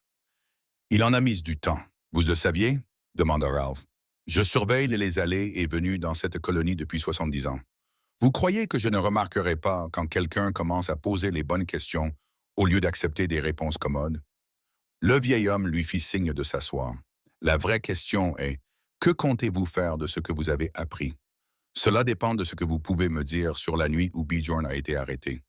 L'expression de Thorvald s'assombrit. Une affaire louche, trop bien ficelée, trop propre. Les preuves étaient apparues comme la neige en été, soudaines et complètes. Mais le plus étrange était la rapidité avec laquelle certaines personnes s'étaient empressées de revendiquer ses terres et sa position. Eric Goldbeard, entre autres. Mais Eric n'était que le bénéficiaire le plus évident. D'autres avaient profité de la chute de Bjorn. Des accords commerciaux avaient changé, des alliances s'étaient reformées, des dettes avaient été commodément effacées. Le regard du vieil homme s'aiguisa. Dites-moi, capitaine Abbefille, avez-vous réfléchi à qui avait l'autorité nécessaire pour que tous ces arrangements se déroulent aussi facilement? L'implication frappa Ralph comme un coup physique. Il s'était tellement concentré sur les suspects évidents qu'il avait manqué la vérité plus profonde. Quelqu'un qui avait l'autorité administrative, quelqu'un qui pouvait accélérer les transferts légaux et les approbations officielles, quelqu'un de suffisamment digne de confiance pour que sa parole ne soit pas remise en question. Ragnar, le chercheur de vérité, dit-il doucement. Maintenant, vous pensez comme un enquêteur plutôt que comme un guerrier, approuva Thorvald d'un air sombre. Cet homme est l'enquêteur en chef du roi depuis 15 ans. Combien de découvertes opportunes pensez-vous qu'il ait faites pendant cette période? Combien d'affaires a-t-il résolues en trouvant exactement les preuves nécessaires pour satisfaire ses supérieurs? L'ampleur du complot était stupéfiante. Si Ragnar était corrompu, s'il avait fabriqué des preuves et éliminé des menaces pendant des années, alors des dizaines d'affaires pouvaient être entachées d'irrégularités. Des dizaines d'innocents avaient peut-être été condamnés à mort pour des crimes qu'ils n'avaient pas commis. J'ai besoin de preuves, dit Ralph. Alors tu ferais mieux de te dépêcher. Selon certaines rumeurs, la fille de Freyo avouerait ses crimes avant le coucher du soleil demain. Apparemment, l'enquête progresse plus vite que prévu. La menace était claire. Ragnar avait l'intention d'obtenir les aveux dont il avait besoin et de clore définitivement cette affaire. Il n'y aurait ni procès, ni possibilité d'appel, juste une exécution rapide pour régler les derniers détails et satisfaire la justice royale. La prochaine étape de Proll était la forge du forgeron, où il trouva Eric Goldbeard en train d'examiner des armes avec l'attention minutieuse d'un homme se préparant au combat. Le Aesil leva les yeux à l'approche de Ralph et quelque chose brilla dans ses yeux. De la reconnaissance, du calcul et peut-être un soupçon de peur. Ralph, j'ai entendu parler de l'arrestation. C'est une affaire malheureuse, n'est-ce pas? Roll posa nonchalamment sa main sur le pommeau de son épée. Où est-ce exactement ce que quelqu'un voulait qui arrive? L'expression d'Eric devint prudente. Je ne suis pas sûr de comprendre ce que tu insinues. J'insinue que certaines personnes ont remarquablement bien profité des récentes tragédies. Acquisition de terres, accords commerciaux, partenariats opportuns avec des voisins qui étaient autrefois des concurrents. Ralph s'approcha. On peut se demander si ces tragédies étaient aussi inattendues qu'elles le semblaient. Le visage du Jarl se durcit. Fais très attention à tes accusations, Thundermer. Certains mots ne peuvent être retirés, et certaines actions ne peuvent être annulées. La voix de Ralph devint mortellement calme. La question est, fais-tu partie du problème ou de la solution? Pendant un long moment, ils se regardèrent dans un silence tendu. Puis Eric sembla prendre une décision intérieure. Que veux-tu savoir? Tout. À commencer par ce qui s'est réellement passé la nuit où les preuves contre Bjorn ont été découvertes. Eric jeta un coup d'œil autour de la forge pour s'assurer qu'ils étaient seuls, puis parla d'un ton mesuré. Les documents sont apparus dans les appartements de Bjorn lors d'une perquisition à laquelle je n'ai pas été autorisé à assister. Ragnar a insisté pour la mener personnellement, en présence de ses seuls hommes, et lorsqu'ils sont ressortis, ils avaient tout ce qu'il fallait pour prouver la trahison. Et vous avez accepté cela sans poser de questions. Je l'ai accepté parce que remettre en question les méthodes d'un enquêteur royal est un bon moyen de se retrouver sous le coup d'une enquête. La voix d'Eric trahissait une honnêteté amère. Mais oui, j'avais des doutes. Bjorn était beaucoup de choses, mais il n'était pas idiot. S'il dirigeait vraiment un réseau d'espionnage, il n'aurait pas laissé des preuves éparpillées comme des miettes de pain. Alors pourquoi n'as-tu rien dit? Parce que les morts ne parlent pas, et je n'avais aucune envie de rejoindre Bjorn dans la tombe. Eric le regarda droit dans les yeux. Mais si tu prévois ce que je pense que tu prévois, il te faudra plus que des soupçons et une indignation morale. De quoi aurais-je besoin? D'un moyen de prouver la corruption de Ragnar, qui ne repose pas uniquement sur la parole de personnes qu'il pourrait facilement discréditer. Eric marqua une pause. Et d'un plan qui ne conduise pas à l'exécution de toutes les personnes impliquées pour trahison envers le représentant choisi par le roi. Roll acquiesça d'un air sombre. Le Jarl avait raison. Ils avaient besoin d'une preuve irréfutable et d'un moyen de la présenter qui ne leur vaudrait pas une mort immédiate. Mais le temps pressait et la vie de Freya était en jeu. Il y a peut-être un moyen, poursuivit lentement Eric. Mais cela impliquerait un risque considérable pour toutes les personnes impliquées. Explique. Ragnar conserve ses documents personnels dans un coffre verrouillé dans ses quartiers temporaires. Si ces documents contiennent de la correspondance avec ses contacts danois ou des registres des paiements reçus en échange d'informations fournies, ils constitueraient une preuve que même le roi ne pourrait ignorer. Tu parles de cambrioler les appartements privés d'un enquêteur royal et de voler des documents officiels. Je parle de récupérer des preuves de trahison, corrigea Eric. Le fait que ces preuves se trouvent en possession de Ragnar ne fait que souligner l'ampleur de sa trahison. C'était un plan désespéré, semé d'embûches, qui risquait de tout les détruire. Mais en examinant les autres options, Ralph se rendit compte qu'il n'avait pas le choix. Brea ne survivrait pas à l'interrogatoire du lendemain, à moins qu'il ne puisse fournir une preuve irréfutable de son innocence et de la culpabilité de Ragnar. Comment accéder à ces appartements? Laisse-moi m'en occuper, dit Eric d'un ton grave. Qui j'ai peut-être profité de la chute de Bjorn, mais je ne suis pas sans conscience. Si cet homme était innocent et si j'ai contribué à détruire une famille honorable par mon silence, alors je dois à sa nièce toute l'aide que je peux lui apporter. Ils passèrent le reste de la journée à planifier minutieusement leur approche, à cartographier les rotations des gardes et à calculer le moment idéal pour agir avec un maximum d'efficacité. Alors que le soleil se couchait sur Tvegstead, peignant le ciel de nuances de sang et de feu, Arulf ressentit la tension familière qui précède la bataille. Mais ce serait un autre type de guerre. Pas un affrontement honnête entre l'acier et l'acier, mais un conflit dans l'ombre où la vérité et le mensonge se disputaient la suprématie, et où un faux pas pouvait condamner tous ceux qui lui étaient chers. Quelque part dans le bâtiment de pierre qui servait de quartier général à Ragnar, Fryer attendait dans l'obscurité, gardant des secrets qui pouvaient tout changer. Demain apporterait soit la justification, soit la destruction, et la marge d'erreur était infime. Prof toucha le pommeau de son épée ancestrale, puisant sa force dans son poids familier. Les Thundersworn avaient juré de protéger les innocents et de servir la justice, même lorsque cette justice exigeait de défier ceux qui revendiquaient l'autorité en son nom. Demain, Il découvrirait si ses serments avaient un sens lorsqu'ils étaient mis à l'épreuve. Le corps de l'Assemblée retentit à l'aube, sa voix grave résonnant à travers Juvekstead et convoquant toutes les personnes libres pour assister à ce que Ragnar proclamait être la résolution finale de l'enquête pour trahison. La grande salle avait été transformée en tribunal improvisé, la pierre de vérité de l'Assemblée ayant été déplacée de son emplacement traditionnel au centre de la ville à une position d'honneur devant la table haute. Cette pierre ancienne portait le poids des siècles. Sa surface était lisse, usée par les innombrables mains qui l'avaient touchée pour prêter serment ou témoigner. Des runes gravées autour de sa base proclamaient le caractère sacré de la vérité, avertissant que les mensonges prononcés en sa présence attireraient de la colère des dieux eux-mêmes. De mémoire d'homme, personne n'avait osé dire des mensonges devant la pierre de vérité. Les conséquences étaient considérées comme trop terribles pour être envisagées. Freya se tenait entre deux gardes, les mains liées, mais le dos droit, avec une dignité provocante. La nuit d'emprisonnement avait laissé des traces sur elle, des cernes sous les yeux, un pâleur qui trahissait la peur et les heures d'insomnie, mais son esprit restait intact. Elle avait réussi à cacher le décret falsifié malgré des fouilles minutieuses, et elle priait pour que Ralph ait compris son signal et trouvé un moyen d'agir sur la base de ce qu'elle avait découvert. Ragnar, le chercheur de vérité, était assis à la place d'honneur. Ses robes coûteuses et son apparence soignée le désignaient comme un homme d'autorité et de raffinement.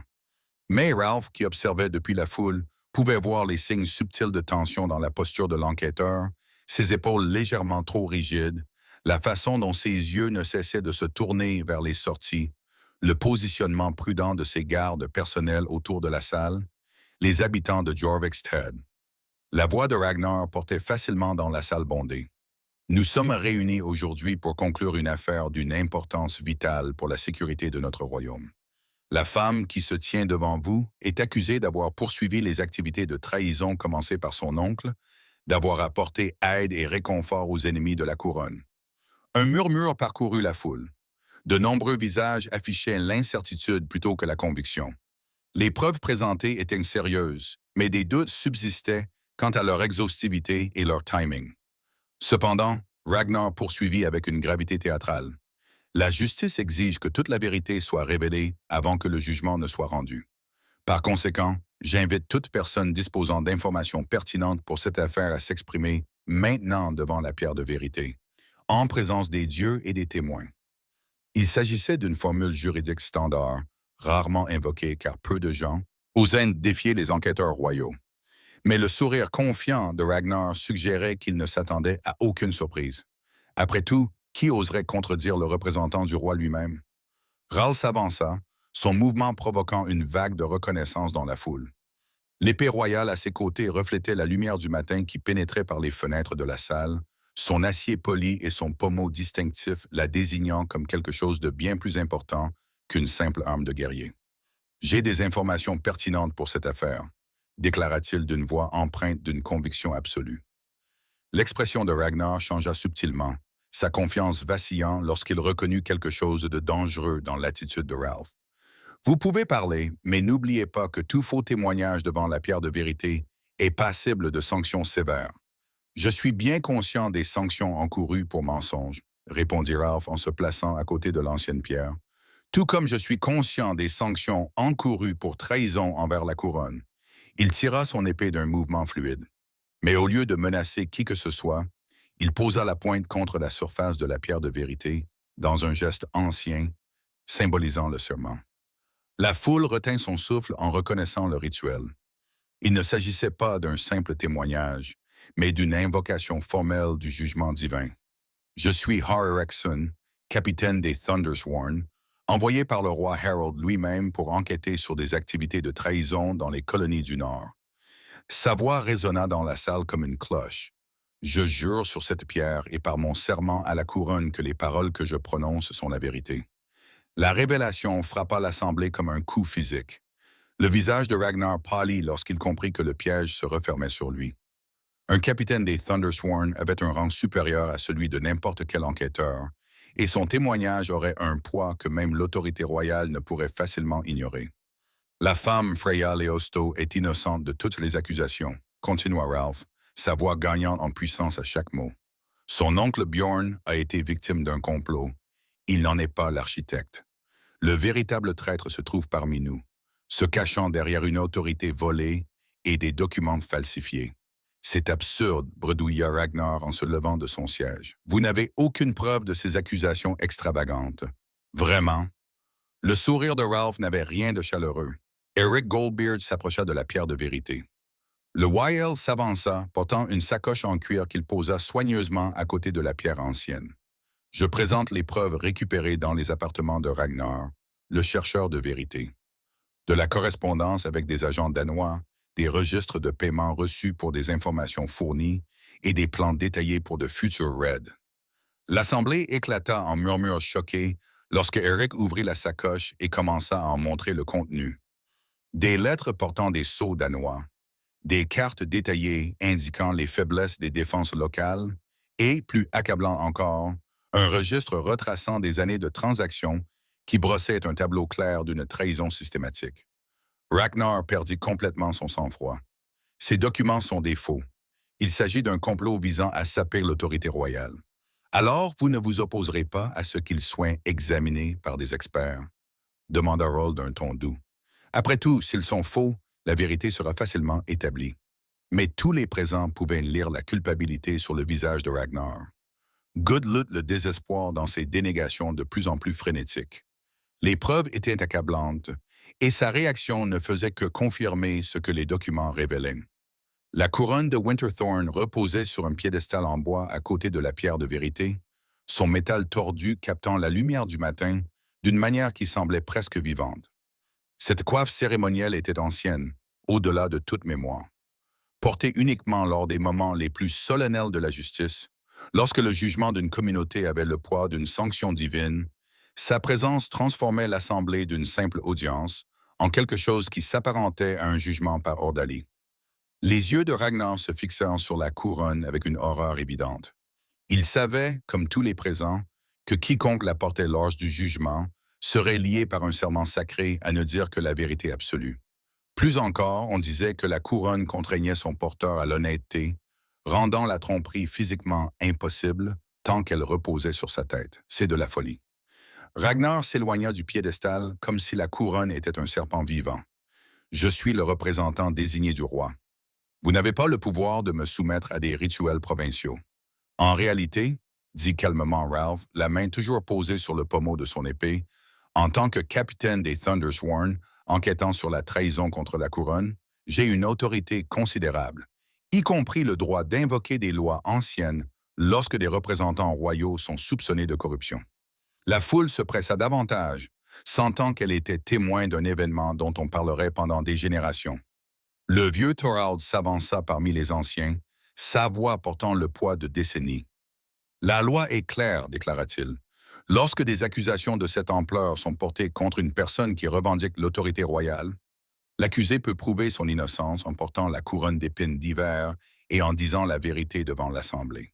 Et s'il refuse, demanda Eric Goldbeard, bien que son ton suggérait qu'il connaissait déjà la réponse, alors sa culpabilité est considérée comme prouvée sans aucun doute, répondit Thorvald d'un ton sinistre. Le visage de Ragnar passa par toutes les expressions de la rage, de la peur et du calcul désespéré. Ses gardes s'étaient rapprochés de lui, mais ils étaient en infériorité numérique et faisaient face à une foule dont l'humeur devenait de plus en plus hostile à mesure que les implications des preuves devenaient claires. « Je demande un procès par combat, déclara soudain Ragnar, comme le prévoit la loi royale. Un combat contre qui? Crawlfast, vous êtes accusé par le capitaine du roi lui-même, appuyé par des preuves matérielles et des témoignages sous serment. Qui exactement proposez-vous de combattre? La question resta en suspens comme la fumée d'un enterrement. Le jugement par combat exigeait un accusateur clair, prêt à risquer sa vie pour la véracité de ses affirmations. Mais Ragnar n'était pas confronté à un seul homme, mais à toute une communauté unie dans son jugement. « J'invoque mon droit d'affronter mon principal accusateur, dit Ragnar désespérément, tirant son épée de ses mains tremblantes. Toi, Ralph Erickson, si tu crois vraiment à ces mensonges, prouve-le avec l'acier. » Le défi provoqua une vague d'excitation dans la foule. Un combat entre un enquêteur royal et un capitaine des Thundersworn serait une bataille digne d'être chantée, quel qu'en soit le résultat. Mais Hal secoua lentement la tête. Tu te méprends sur la nature de ta situation, Ragnar. Je ne suis pas ton accusateur. C'est elle. Il désigna Freya, qui se tenait debout, comprenant de mieux en mieux ce qu'on lui proposait. Le choix lui appartenait. Accepter la justification formelle que d'autres lui fourniraient ou revendiquer le droit d'affronter directement son bourreau. La loi autorise les champions, fit remarquer Eric. La fille de Freya pouvait désigner Hal comme son représentant dans le combat. Elle le pourrait, acquiesça Ralph, mais c'est à elle de décider. Tous les regards se tournèrent vers Freya lorsqu'elle s'avança, la foule s'écartant devant elle comme l'eau devant la proue d'un navire.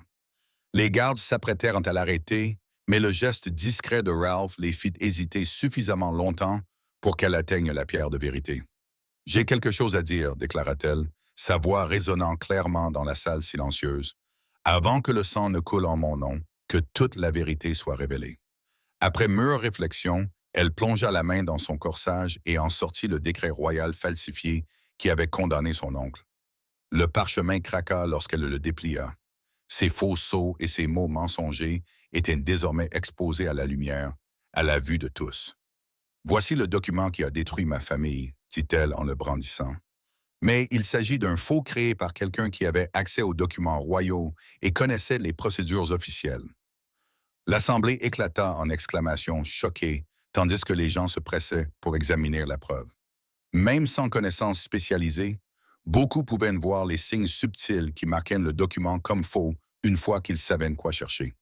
Ragnar fit un dernier pari désespéré. Cela ne prouve rien. N'importe qui pourrait prétendre qu'il s'agit d'un faux après coup. Vraiment? Demanda Freya avec une dignité tranquille. Elle souleva la couronne d'épines d'hiver de son piédestal, son métal froid contre ses paumes. Alors laissez-moi porter cette couronne et jurer la vérité de ce que j'ai découvert. Laissons les dieux eux-mêmes juger si mes paroles sont honnêtes. Ce geste était sans précédent. Personne de mémoire d'homme n'avait volontairement revêtu la couronne tout en portant des accusations d'une telle ampleur. Mais lorsque Freya plaça le métal tordu sur sa tête, un silence s'abattit sur l'assemblée, qui semblait revêtir une importance divine. Je jure par la pierre de vérité et cette couronne sacrée que l'homme qui se fait appeler Ragnar, le chercheur de vérité, est un traître à la couronne qu'il revendique. Servez, déclara-t-elle d'une voix empreinte d'une conviction absolue. Je jure qu'il a falsifié les preuves contre mon oncle et qu'il fournit des informations aux pillards danois depuis des années. Je jure que la justice exige que ces crimes soient bien révélés et punis conformément à la loi. Ces mots semblaient flotter dans l'air avec une force surnaturelle, et toutes les personnes présentes sentirent le poids du jugement divin s'abattre sur l'assemblée comme un brouillard funèbre. La couronne d'épines hivernales avait accepté son témoignage, et avec lui, la vérité ne pouvait plus être niée. 6 mois après l'assemblée qui avait tout changé, Freya se tenait à la porte de sa chaumière et regardait le soleil matinal peindre Jorvik de nuances dorées et ambrées. Le village semblait toujours le même, mais la qualité de la lumière semblait différente. Plus chaude, plus accueillante, libérée des ombres qui donnaient autrefois à chaque recoin l'impression d'être un endroit où des murmures pouvaient se cacher. La maison elle-même avait été transformée, là où autrefois un mobilier clairsemé et une pauvreté prudente marquaient sa situation précaire, le confort et la prospérité témoignaient désormais d'une vie reconstruite. De riches tapisseries recouvraient les murs, cadeaux des familles dont elle avait soigné les enfants pendant les longs mois d'hiver. Des récipients en argent brillaient sur ses étagères, certains hérités du domaine restauré de son oncle, d'autres achetés grâce à la généreuse compensation que le roi lui avait accordée lorsque la vérité sur la conspiration de Ragnar avait été révélée. Mais l'ajout le plus précieux à sa maison se trouvait sur la cheminée, au-dessus du foyer. 2 bagues forgées à partir de métal fondu qui portaient l'histoire de leurs 2 familles. L'or provenait de l'alliance de sa grand-mère, soigneusement conservée pendant tous ces mois sombres. L'argent provenait de la parole de capitaine de Hal, symbole de son service auprès des Thundersworn. Le forgeron avait travaillé les métaux avec une habileté patiente, créant quelque chose d'entièrement nouveau à partir des vestiges de leur passé respectif. Les bagues seraient bénies aujourd'hui lors d'une cérémonie qui unirait non seulement 2 personnes, mais aussi 2 familles, 2 histoires, 2 avenirs qui s'étaient trouvés à travers les moments les plus sombres. Après avoir réfléchi, Rolf s'approcha du centre du village d'une voix empreinte d'humour. Il portait ses plus beaux vêtements, une tunique en laine bleu foncé brodée de fils d'argent, un pantalon en cuir qui lui allait comme une seconde peau et une cape qui respirait la qualité sans ostentation. Mais c'était son expression qui fit battre le cœur de Freya, le regard d'un homme qui avait trouvé sa place. Jamais, répondit-elle en lui prenant les mains.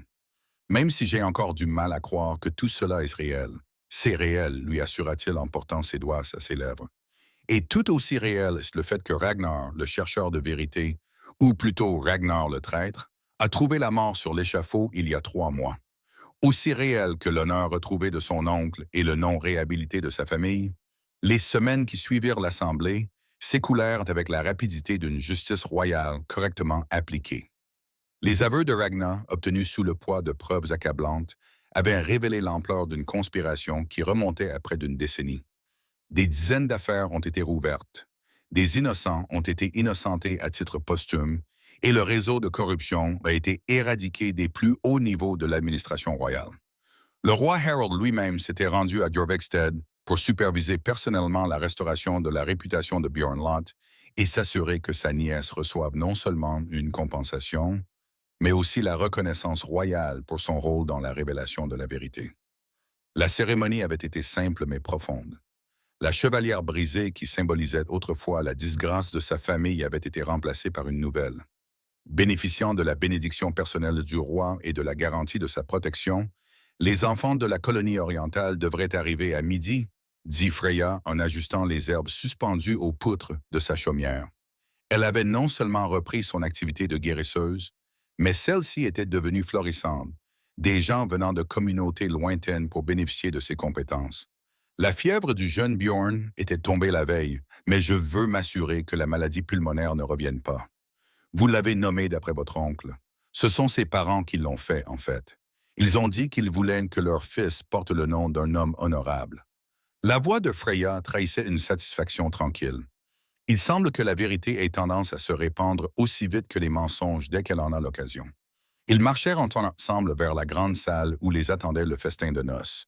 Le même bâtiment où Freya s'était autrefois assise seule et oubliée bourdonnait maintenant des préparatifs d'une célébration qui allait unir toute la communauté.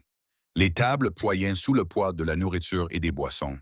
Les musiciens accordaient leurs instruments et les fleurs cueillies par les enfants du village décoraient toutes les surfaces. Des regrets?